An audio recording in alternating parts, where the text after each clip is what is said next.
Congress party का वादा, अगर वो पावर में आई तो रिजर्वेशन कैप को 50% से बढ़ाकर ओबीसीज, एससीज और एसटीज के लिए कॉन्स्टिट्यूशनल अमेंडमेंट लाएंगे।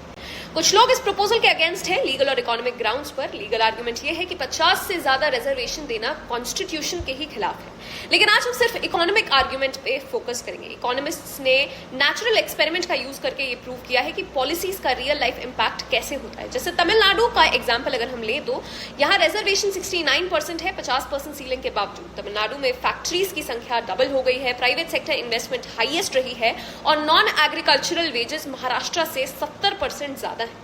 तमिलनाडु इलेक्ट्रॉनिक्स और स्मार्टफोन मैन्युफैक्चरिंग में भी टॉप पर है।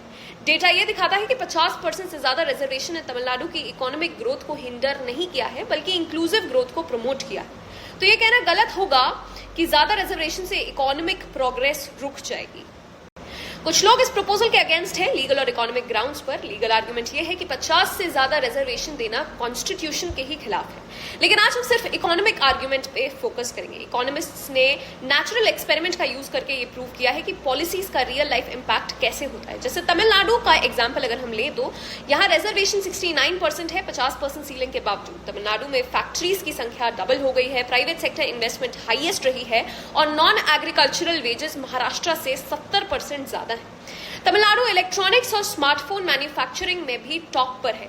डेटा ये दिखाता है कि 50% से ज्यादा रिजर्वेशन ने तमिलनाडु की इकोनॉमिक ग्रोथ को हिंडर नहीं किया है, बल्कि इंक्लूसिव ग्रोथ को प्रमोट किया है। तो ये कहना गलत होगा कि ज्यादा रिजर्वेशन से इकोनॉमिक प्रोग्रेस रुक जाएगी।